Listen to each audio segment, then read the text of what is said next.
현재 검찰청을 폐지하고 법무부 산하의 공소청, 행정안전부 산하의 중대범죄수사청을 각각 신설하며 국무총리 직속에 국가수사위원회를 두는 내용이 담겼습니다. 검찰의 수사와 기소 권한을 분리한 뒤 신설되는 수사기관들은 총리 직속의 수사위에서 관리 감독하겠다는 구상입니다. 저는 표적 수사, 하명 수사, 정치적 수사라는 단어가 쓰이지 않도록 하겠습니다. 이 대통령은 윤 전 대통령과 맞붙었던 지난 대선에서 패배한 뒤 검찰의 집중적인 수사 대상이 됐습니다. 3년 동안 150명의 검사가 투입됐고 8개의 사건으로 기소돼 5개의 재판을 받아왔습니다. 수없이 많은 기소는 우리 김 후보님이 속한 이 검찰 정권, 윤석열 정권의 증거 없는 조작 기소의 실상을 보여주죠. 야당은 대통령과 검찰의 악연으로 인한 보복성 입법이라고 주장합니다. 민주당의 검찰 해체 시도는 이재명 대통령 수사에 대한 보복 입법입니다. 이재명 대통령 수사를 정적 재고용 수사, 먼지털이 수사라고 비난하는 것은 그 목적이 공정한 형사사법 정립이 아니라 그렇지만 윤석열 정부 시절 검찰총장 후보였던 인사는 수사와 기소 분리는 잘못된 방향이라고 생각하지만 검찰의 업보로 돌이킬 수 없는 상황에 처한 것 같다며 부작용 최소화 방안을 수기 과정을 거쳐 치밀하게 준비해야 한다고 말했습니다. 수사, 기소 분리는 이제 검찰 내부에서도 가로막을 수 없는 흐름으로 인식되는 분위기입니다.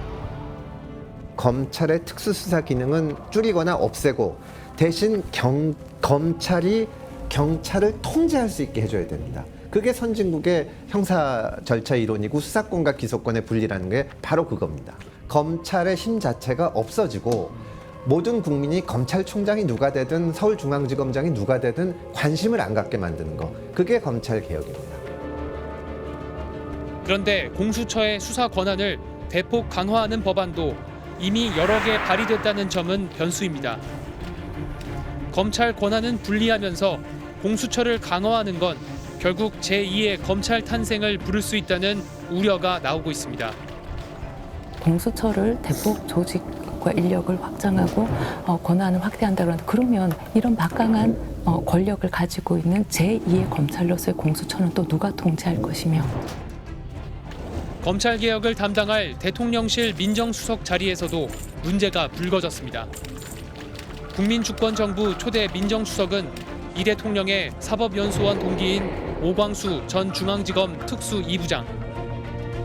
검찰 특수통 출신이라는 점 때문에 개혁 의지가 퇴색될 수도 있다는 우려가 제기됐습니다. 윤석열과 같이 있었다. 뭐 이런 특수통 검사로 같이 있었다. 이런 거는 제가 보기엔 크게 좋은 것은 아니다 생각이 들었어요. 오 수석은 검사장 재직 시절 아내 소유의 부동산을 차명으로 관리하며 공직자 재산 공개에서도 누락했다는 의혹과 저축은행 차명대출 의혹까지 불거지며 결국 5일 만에 물러났습니다.